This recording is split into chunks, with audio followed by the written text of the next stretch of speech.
Welcome back, ladies and gentlemen. The Elrond event is finally here, and we're going to unlock him, get him to 5 stars. We're going to gear him up, and we're going to test him out in a few different areas of the game.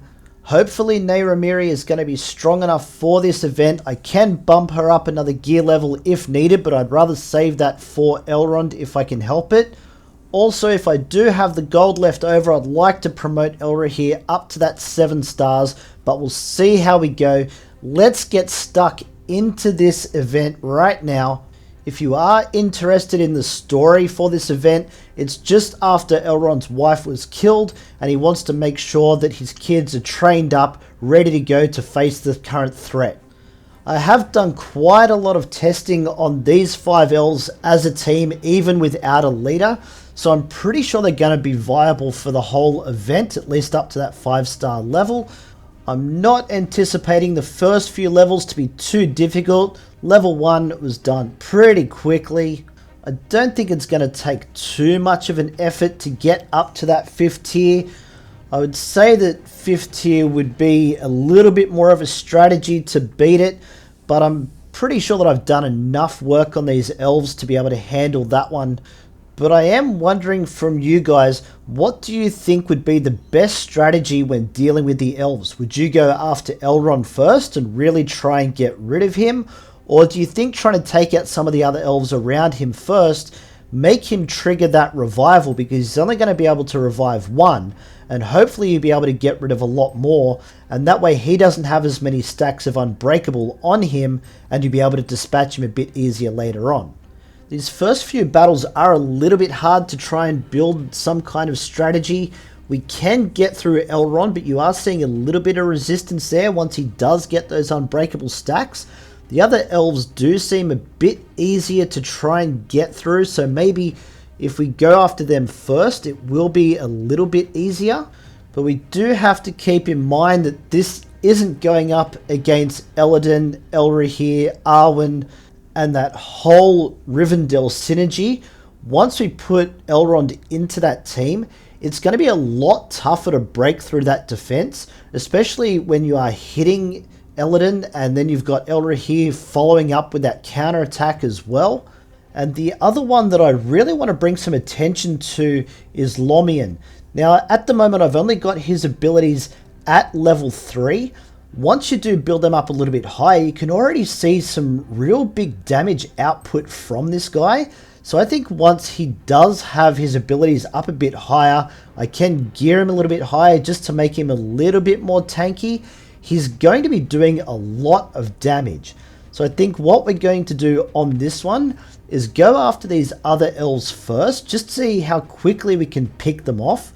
It will trigger that revival from Elrond, but once he's used it, it's out of the way, and then we can just go to town and try and break through all those other elves, and that way Elrond doesn't have those Unbreakable stacks once we get to him, and we'll see how quickly we can take him down then. That way, when you guys do come up against him in the arena, you might have some other kind of strategy to work with, and maybe find a way to beat this team. Because the one thing that I don't want to see is a one-team meta in the game. It really makes it boring, and it makes it hard for everyone to try and keep up because they have to go after certain characters. They can't really build the other teams that they might want to build. But now we're getting close here. We can have a good look at that AoE from Elrond there. That did over 3,000 damage on Lomian there. And that's the risk that you take by leaving Elrond a little bit later. He will have access to that move, and he could really wreck a team once he's fully built up. But that's Elrond unlocked. Let's go and have a look at him now. We're going to gear him up. Let's see where we can get him to. I've been hoarding resources like a madman, waiting for this guy to show up, just so that I can try and get him up to at least that gear 6 level, so we can really try and get a good understanding of how he is going to work within the game. Going to take him all the way up to level 55 first. Like magic, we're going to get him all the way to gear 6. Now we have a look at these abilities. I want to try and get everything at least to level 4. We'll see if we can get anything up to that level 5, but if I do have something left over, I do kind of want to bump Lomian up just a little bit, but it will also depend on how much gold I have left over. By the looks of it, we're going to be spending close to 1 million gold just to try and level him up to where I'm going to get him so that we can test him out in a few different areas of the game. So the end result is everything at level 4, but his leadership I did get to level 5. That's a pretty decent looking Elrond that we've got there. Now this is our first arena test. I've chosen this team. It was one of the best ones that I could go for, but we do have a gear 8 Gaza. We have everyone else at gear 6 in this particular lineup, so it is a very strong arena team that matches the current meta of the game. I always try and take out Eothane first. He usually does get his AoE off and gives everyone that counter attack before I tend to take him out. Hopefully we can build these guys up a bit stronger to get ahead of the game there. But if you are using this team, the one thing you have to remember, don't use Elladan's AoE if Eothane does get all those counterattacks onto his teammates, because you can almost kill Elladan instantly if you do that. So just use the basic until you can try and get some of those counterattacks away from the enemies there. Then you can go in with that AoE and do the damage. I tend to leave Gaza until the end. The main reason being is that while you're focused on Gaza trying to bring down that massive tank, the rest of his team tends to pick off your characters before you even know it, and then you don't have enough left to try and finish off the battle. So if we take out Halbarad first, that means we take away their ability to heal. Then we'll take down Strider, simply because he also has an AoE that we want to try and avoid on our elves. We don't want mass losses because that will really weaken Elrond.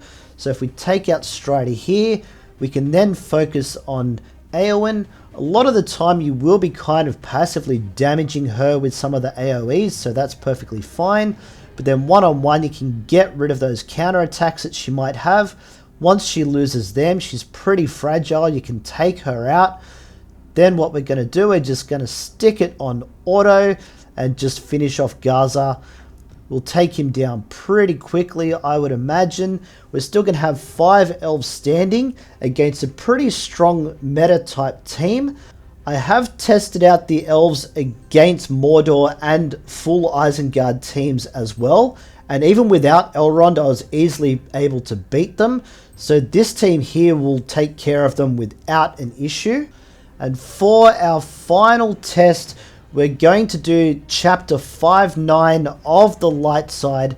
They do give us Killy as an assist, but that's okay. We'll get a pretty good idea of how this team is going to function against some of those higher level chapters.